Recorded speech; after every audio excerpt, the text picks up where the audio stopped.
5 अगस्त 2010 की दोपहर में 700,000 मीट्रिक टन से अधिक भारी चट्टान अचानक ढह गई, जिससे चिली के अटाकामा रेगिस्तान में सैन जोस तांबे और सोने की खदान में सुरंगों का मेन रास्ता बंद हो गया। मेन एंट्रेंस के पास खड़े हुए खनिक जल्द ही बाहर निकल गए, लेकिन गहरे भूमिगत काम कर रहे 33 लोग ग्रह की सबसे कठोर चट्टानों के नीचे फंस गए थे। आज हम बात करेंगे द 2010 कोपियापो माइनिंग इंसिडेंट की, जिसमें 33 माइन वर्कर्स की जान खतरे में आ गई थी।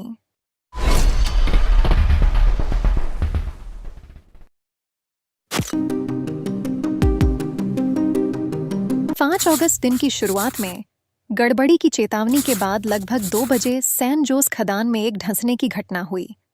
1889 में खोली गई यह खदान पहले भी कई दुर्घटनाओं का शिकार होती रही है, जिसमें 2007 में हुआ विस्फोट भी शामिल है, जिसमें 3 माइन वर्कर्स की मौत हो गई थी।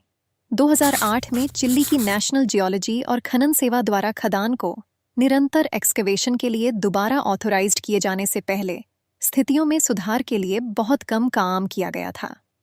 कोलैप्स के समय खदान के अंदर 33 वर्कर्स थे, 32 चिली के थे और एक बोलिवियाई था। अधिकांश माइन वर्कर थे, हालांकि कई उपठेकेदार कर्मचारी भी फंस गए थे। खदान, जो एक पहाड़ की गहराई में स्पाइरल्ड तरह थी, लगभग 2625 फीट 800 मीटर गहरी थी। हर रोज की तरह दक्षिण अमेरिका के देश चिली के अटाकामा मरुस्थल में बनी 45 किलोमीटर लंबी कॉपर और सोने की खदान सैन जोस में खुदाई चल रही थी। खुदाई करने वाली कंपनी सैन एस्टीबेन माइनिंग कंपनी के मजदूर काम पर जुटे थे। खदान से कॉपर और सोना निकालने का काम जारी था। खुदाई करते करते दिन के 2 बज गए थे।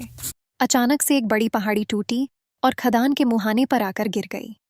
पहाड़ी टूटने की वजह से खदान का वो मुहाना बंद हो गया और खदान में काम कर रहे 33 मजदूर मुहाने से 5 किमी दूर अंदर ही फंस गए।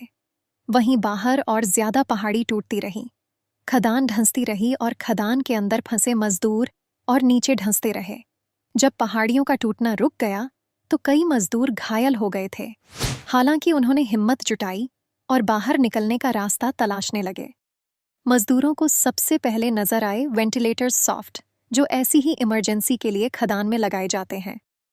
उन सॉफ्ट्स में सीढ़ी थी, जिसके सहारे उन्हें ऊपर चढ़ना था।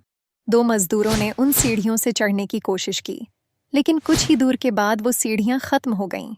पता चला कि खदान कंपनी को खदान में जितनी सीढ़ियां लगानी चाहिए वो नहीं लगी हैं। अब मजदूरों के पास बाहर निकलने का कोई तरीका नहीं था। सभी मजदूर एक साथ इकट्ठा हुए और बाहर से मदद मिलने का इंतजार करने लगे। उनके पास खाना और पानी सीमित था और अगले 3 दिन तक वो इस खाने के सहारे जिंदा रह सकते थे। मजदूरों को उम्मीद थी कि अगले 3 दिन में तो उन्हें बचा ही लिया जाएगा।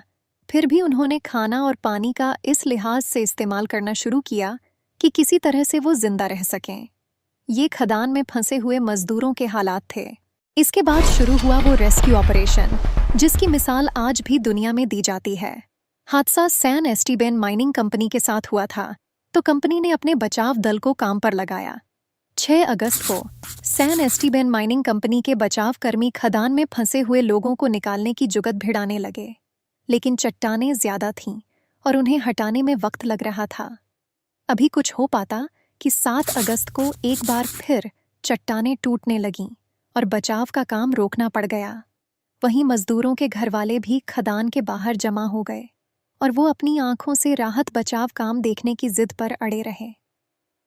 जब चट्टानों का टूटना रुक गया तो एक बार फिर से बचाव काम शुरू करने की कोशिश हुई, लेकिन हालात पूरी तरह से खराब हो गए थे और इतने खराब हो गए थे कि उस कंपनी के बचाव दल के बस के बाहर की बात हो गई थी। तब तक दुनिया के लोगों को पता चल गया था कि चिली के सैन जोस खदान में 33 मजदूर फंसे हुए हैं। चिली सरकार को भी इस बात का बखूबी पता था। पिछले दिनों चिली में आए भूकंप में जान माल के नुकसान और उसके लिए किए गए राहत कार्यों में लापरवाही की वजह से चिली के राष्ट्रपति सेबेस्टियन पाइनेरा की आलोचना हो रही थी। वहीं चिली में सबसे अधिक लोगों को रोजगार खनन के क्षेत्र में मिला हुआ है और देश की बड़ी आबादी उस पर निर्भर करती है। इस वजह से भी पूरे देश की निगाहें इस हादसे पर लगी थीं। इसके बाद राष्ट्रपति सेबेस्टियन पाइनेरा ने फैसला किया कि सरकार हर हाल में इन खदान मजदूरों को बाहर निकालेगी। चाहे इसके लिए कुछ भी क्यों न करना पड़े। जब सैन एस्टीबेन कंपनी के बचाव दल से कुछ नहीं हो पाया, तो फिर राष्ट्रपति के आदेश के बाद चिली की सरकारी खदान कंपनी कोडेल्को ने राहत और बचाव का जिम्मा संभाला। कोडेल्को के हाथ में कमान आते ही इसने खदान में ड्रिलिंग शुरू कर दी। ये तारीख थी 8 अगस्त। कोडेल्को की टीम 8 जगहों पर लगातार 16 सेंटीमीटर चौड़ी ड्रिलिंग करती रही। 19 तारीख को ड्रिलिंग के दौरान बचाव कर्मियों को लगा कि एक जगह पर मजदूर फंसे हो सकते हैं, लेकिन उन्हें निराशा ही हाथ लगी और राहत काम बंद करने की सोची। लेकिन मजदूरों के घरवालों को जब पता चला तो उन्होंने विरोध कर दिया। इसके बाद कोडेल्को कंपनी ने अपनी आखिरी कोशिश फिर से शुरू की और ड्रिलिंग शुरू कर दी। 22 अगस्त को जब 8वीं ड्रिलिंग मशीन ड्रिल करने के बाद खदान से बाहर निकाली गई तो उस पर एक मैसेज लिखा हुआ था। ये मैसेज था, हम सभी 33 लोग यहाँ पर ठीक हैं। इस संदेश से ये साफ हो गया कि हादसे के 22 दिन बाद भी 33 लोग जिंदा हैं और सही सलामत हैं। हुआ ये था कि खदान में फंसे हुए मजदूरों ने जब ड्रिलिंग की आवाज़ सुनी तो उन्होंने तुरंत ही एक नोट तैयार किया और ड्रिल मशीन के उस गहराई से बाहर आने से पहले ही उसे मशीन पर चिपका दिया।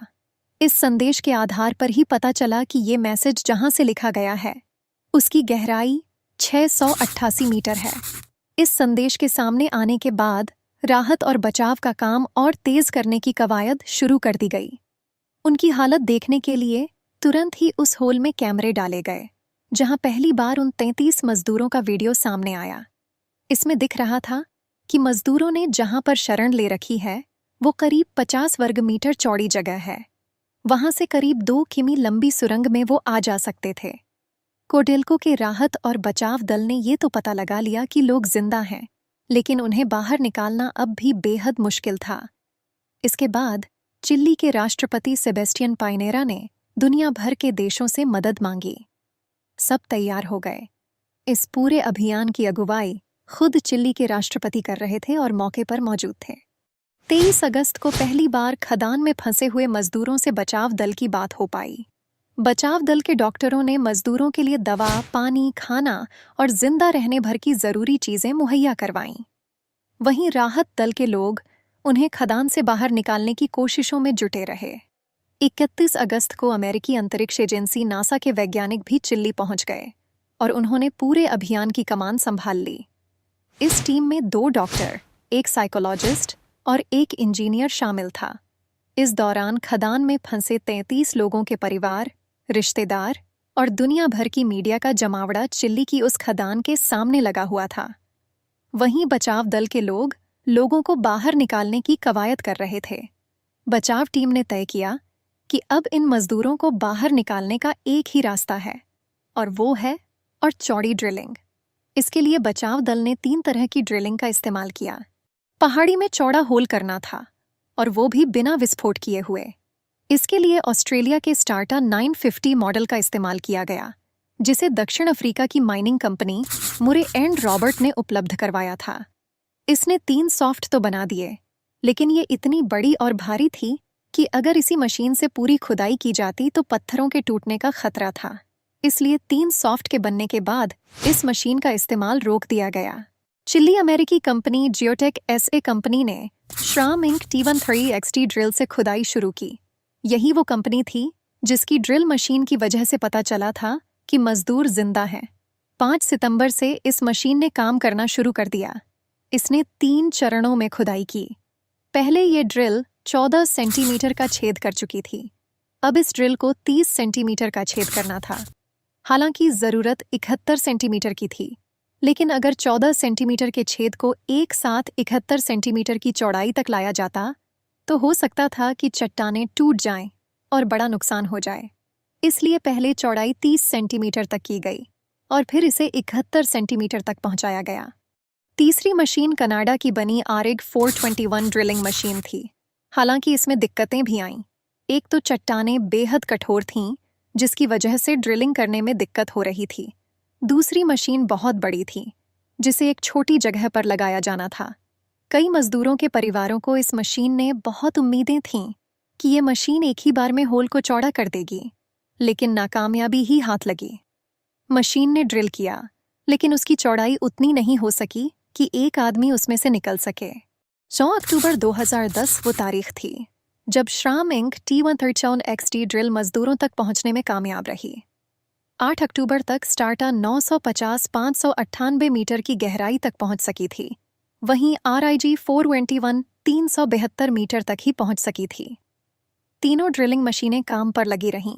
वहीं दूसरे टेक्नोलॉजी एक्सपर्ट एक ऐसा कैप्सूल बनाने में लगे थे जिन्हें होल के जरिए मजदूरों तक भेजा जाता और उसमें बैठकर वो बाहर आ सकते थे। इस पूरे अभियान में लातिन अमेरिकी देश, दक्षिण अफ्रीका, ऑस्ट्रेलिया, कनाडा और अमेरिका के साथ ही नासा के भी विशेषज्ञ शामिल थे। नासा की सलाह पर चिली की नेवी ने एक कैप्सूल बना लिया जिसमें बिठाकर किसी को बाहर निकाला जा सकता था। नेवी ने 3 कैप्सूल बनाए जिसे नाम दिया गया फेनिक्स। फेनिक्स 1 को मीडिया और मजदूरों के घरवालों को देखने के लिए दिया गया। वहीं फेनिक्स 2 को खदान में उतारा गया। फेनिक्स 2 54 सेंटीमीटर की गोलाई का एक कैप्सूल था जिसे आसानी से होल में उतारा जा सकता था। इसमें पानी, ऑक्सीजन, ऑडियो वीडियो उपकरण और लाइट मौजूद थी ताकि दुनिया के लोग मजदूरों को बाहर आता हुआ देख सकें। ये सारी तैयारी 9 अक्टूबर को हो गई थी, लेकिन मजदूरों को बाहर निकालने के लिए अब भी वक्त लगना था। चिली के खनन मंत्री लॉरेंस गोलबोर्न ने घोषणा की कि मजदूरों को बाहर निकालने का काम 12 अक्टूबर से पहले शुरू नहीं किया जा सकता है, क्योंकि इसके लिए अभी और तैयारियों की जरूरत थी। उन्होंने ये भी कहा कि एक मजदूर को बाहर निकालने में करीब 1 घंटे का वक्त लग सकता है और ऐसे में सभी मजदूरों को निकालने में करीब 48 घंटे लगेंगे। 12 अक्टूबर की शाम 7 बजे ऑपरेशन फिर से शुरू हुआ, लेकिन 3 घंटे तक सुरक्षा की जांच होती रही, जिसकी वजह से मजदूरों को बाहर नहीं निकाला जा सका। रात के 11:18 पर कैप्सूल को होल के अंदर डाला गया, जिसमें कोडेल्को कंपनी का कर्मचारी और एक अनुभवी बचावकर्मी मैनुअल गोंजालेज था। ठीक 18 मिनट बाद रात के 11:26 पर मैनुअल गोंजालेज और खदान में फंसे हुए मजदूरों की बात हो गई। वहीं बाहर अपने लोगों के इंतजार में खड़े परिवारों के लोग चिल्ली का राष्ट्रगीत गा रहे थे।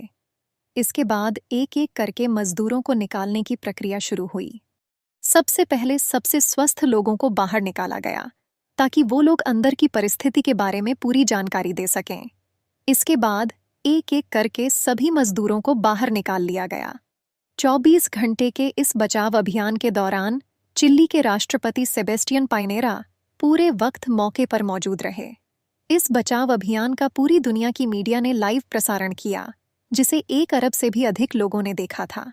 अगले दिन सुबह 6:25 पर जब अंतिम खनिक लुइस उर्जुआ को बाहर निकाला गया तो राष्ट्रपति पिनेरा ने लुइस को गले लगा लिया। लुइस उर्जुआ ने बाहर निकलने के बाद राष्ट्रपति से कहा, जैसा कि तय था, मैंने इस शिफ्ट के सभी काम करने वालों को आपके हवाले कर दिया है। ये एक बेहद ही भावुक बयान था, जिसके बाद राष्ट्रपति ने कहा, मैं इसे स्वीकार करता हूं। आपने दिखा दिया कि अच्छे कप्तान की तरह आपने एकदम आखिर तक ड्यूटी पूरी की है। एक बार फिर से वहां मौजूद लोग चिल्ली का झंडा लहराने लगे और राष्ट्रगीत गाने लगे। फिजाओं में चिल्ली जिंदाबाद का शोर गूंजने लगा। राष्ट्रपति पिनेरा ने वहीं से देश को संबोधित किया और कहा कि चिल्ली की जनता ने दिखा दिया है कि एकजुट होकर वो क्या कुछ नहीं कर सकते हैं। किसी भी देश की असली पहचान संकट की ऐसी घड़ी में ही होती है। निकाले गए मजदूरों को तुरंत ही हेलीकॉप्टरों से अस्पताल पहुंचाया गया, जहां एक को छोड़कर सबकी हालत लगभग ठीक थी। हालांकि 69 दिनों में हर मजदूर का वजन करीब 10 किलो कम हो चुका था, लेकिन उनकी सबसे बड़ी खुशी ये थी कि वो लोग जिंदा बच गए थे। खुशी थाईलैंड को भी है और खुशी पूरी दुनिया को है कि थाईलैंड के 12 बच्चे सुरक्षित हैं। लेकिन पूरी दुनिया में जब जब हादसे होंगे और उनसे बचाव में मुश्किलें आती रहेंगी, चिल्ली का हादसा या फिर थाईलैंड का हादसा उनके लिए प्रेरणा स्रोत बनेगा। मुझे उम्मीद है कि आपको ये वीडियो पसंद आएगा। वीडियो देखने के लिए धन्यवाद। मिलते हैं नई वीडियो के साथ, तब तक के लिए बाय।